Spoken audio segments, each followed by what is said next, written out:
name is Hekkema. I'm 36 years old. I've been in recovery for 18 months and clean.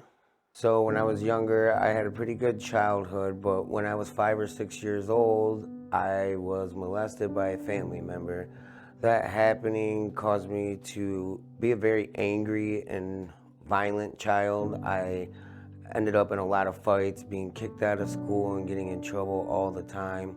When I was about 12 years old, I figured out what marijuana was. When I started smoking weed, I figured out that, to me, it kind of helped me to not care about things that happened when I was younger or things that were going on now. I also figured out around that time that if I started selling it, I could get it for free for myself. By the time I was 14, I had discovered cocaine, figured out I could use that at night to stay up later, and by the time I was 15 or 16, I had figured out that opiates would make me feel better during the day after a long night of partying. I would say that by the time I was 16, I found myself in Muskegon County Jail for 1 year due to assaults and batteries. Before that, I had scholarships for wrestling. All of that was gone. Still didn't stop me. I continued on in and out of jail until I was around 30. Unfortunately, by that time, I was fully addicted to marijuana, opiates, and stimulants.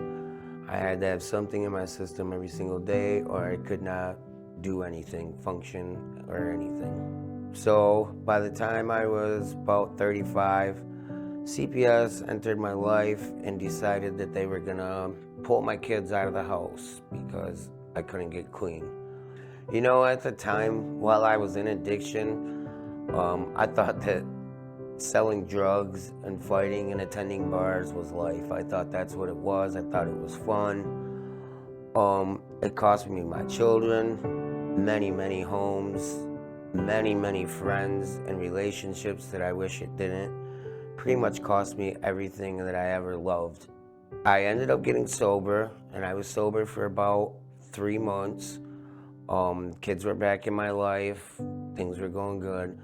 I had a long day and was real stressed out. CPS was no longer in my life, so I didn't have drug tests to worry about, and I decided that I was gonna get high and relapse. So I went to my other house that I was moving out of, and I picked up my phone, and when I decided to call a dealer, I just went to hit send. And a friend of mine that I used to be in active addiction with, who had actually been clean for a couple years, he happened to call right at that time. And when he called, I answered. He talked me down out of the relapse and everything else.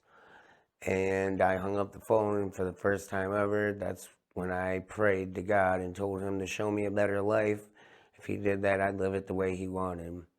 That same week, I came to Fresh Coast Alliance, Kingdom Life, started attending church. By the time I was 7 months sober, I obtained a CCAR, recovery coach certificate, biblical recovery certificate.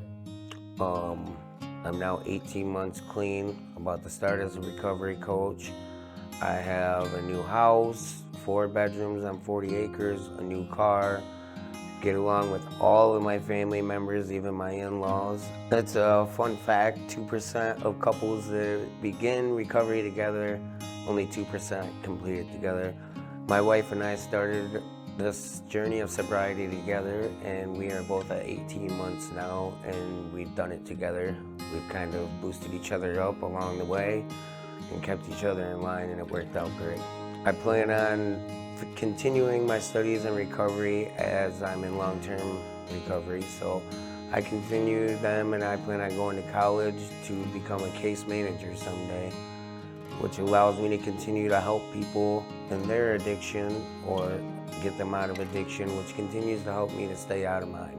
So I like to tell everybody that early recovery is like teaching a baby to walk.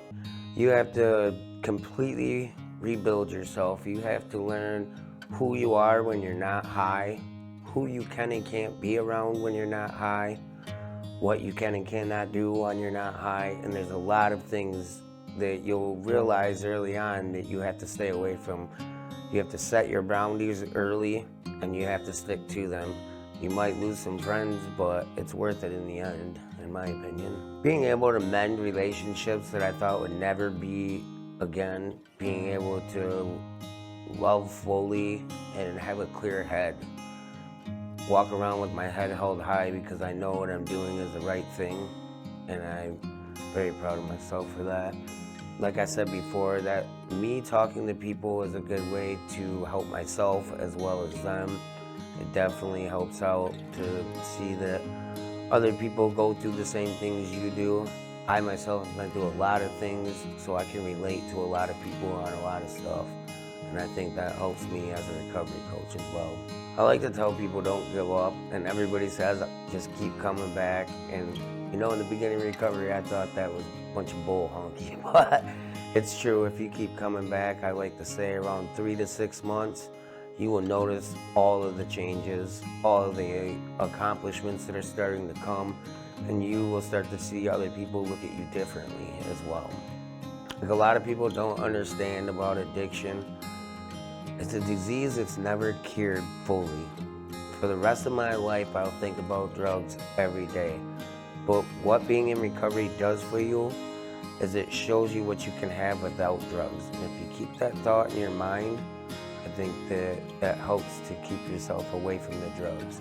It's a very hard thing to deal with. It's very traumatizing. It's very, very hard to get the feelings and thoughts out of your head. And if you've never experienced it, you're not gonna know. So you need to be careful and walk with them rather than against them. And I think a lot of it is people like to look down on people who are in addiction when you should be lifting them up.